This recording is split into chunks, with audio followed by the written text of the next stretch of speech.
הולכים להפיק עכשיו סבון גירניום טבעי המשולב בהיביסקוס. הסבון ייראה לנו כמו יין יפהפה, והוא עם צבע מרהיב, אבל גם עם סגולות נפלאות של ויטמין C ורוגע לפנים. בואו ניגש לקטוף את הגירניום כדי להתחיל את הסבון. וניקח כמה תמרות של גירניום לימוני. כמובן זה לא זמן הפריחה של הגירניום, אבל זה הרבה לא משנה, כי אנחנו עובדים עם העלים של הגירניום. בעלים של הגירניום יש שפע של שמנים אתרים וגם בשרניים, שמהווים תהליך של רכיכה נוחה, בשרנית וריחנית. אנחנו נדאג כמובן לייבש את הגירניום הזה, לקטוש אותו, לאפר אותו וליצור ממנו אבקה קלה, כן? שתתחבר עם הסבון. לאחר שהגירניום מתייבש, הוא מתקמל, אבל הוא לא מאבד מהסגולות שלו. אנחנו לא מעבירים אותו תהליכי חימום. אנחנו מייבשים אותו בעצם בתוך המקום. כך שהחלק הכלורופילי שלו נשאר פה בעלים, והצמח עצמו עדיין חי ונושם. כל המיקרואורגניזם שבו, כל החלקים הטובים חיים בו. אנחנו לוקחים את הגירניום מייבש, ואנחנו יודעים שהוא יתייבש. אנחנו מנתקים אותו מהגבעולים, מעתקים אותו, מפוררים, ויוצרים תהליך של אבקה. האבקה לא חייבת להיות אפסית, מספיק שהיא תהיה אבקה בינונית. בשלב הזה אנחנו מכניסים אותו לתוך הסבון. בואו נתחיל עם הגירניום לתוך הסבון. קדימה. פה מסננת, ונכניס את מה שבעצם הפכנו לעלים יבשים שנטחנו ידנית, וכמה שיותר דק יהיה בתוך הסבון, ככה זה ייקלט במהלך שבועיים ויתמוסס וירד למטה. ייתן לזה מרקם ורוד, הסבון יקבל מרקם ורדרד.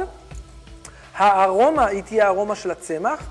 מדי פעם אנחנו כמובן נכניס עוד כמות ועוד כמות כדי לתת לזה את הנופח של הצמח עצמו. אנחנו נוסיף היביסקוס סודני, למי שלא מכיר. ההיביסקוס גם עובר תהליך של קטישה. הפעם הוא עובר תהליך של קטישה במכתש ועלי. רצוי מכתש ועלי גס, או מכתש ועלי קרמיקה. לוקחים אותו, שוברים אותו, ומביאים אותו לרמה של דק, דק, דק, דק, דק, דק. כמה שיותר דק.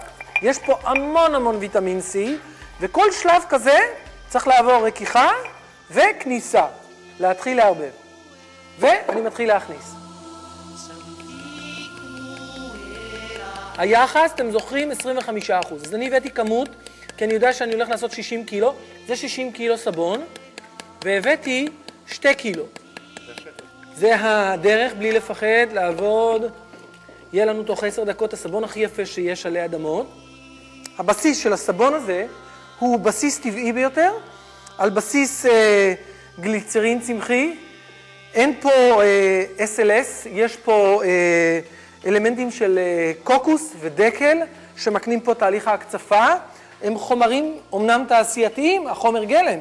בבית לא יכולים לעשות את זה, כי החומר גלם פה הוא חומר גלם שהוא שייך לנו, פורמולה סודית שלנו, של מרפא הבושם. היא פורמולת פטנט, יש פה חומרים משמרים טבעיים, ואין פה שמנים. הסבון הזה הוא לא שמן. הסבון הזה הוא מים, הוא מולקולה של מים שהתחברה עם הצמח. כפתור אחד של תמצית אם גירניום, כפתור אחד. כדי לחבר אותו עם הגירניום, ניתן תהליך של חיבור. טיפ לגבי הבית, פשוט לוקחים סבון רגיל מהבית או שמפו מהבית, לוקחים צמחים טבעיים, משדרגים את הסבון הסינתטי לסבון טבעי. כמובן שזה לא יצא אותו דבר, אבל אין מה לעשות, קונים פשוט מרפא הבושם. יותר פשוט ויותר עממי. זה הטיפ הכי יפה והכי נפלא. המוצרים הם לא יקרים. אנחנו ניתן מזיגה אחת יפה.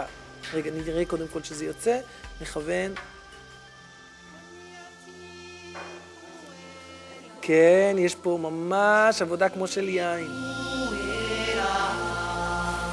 אין פה צבע מאכל, אין פה צבע בכלל. יש פה צבע של צמחים אציליים של הגירניום וההיביסקוס, ומה שאנחנו רואים פה, את הברק ואת הטקסטורה הנפלאה הזו זה רק כשעושים דברים מהלב ועם צמחים.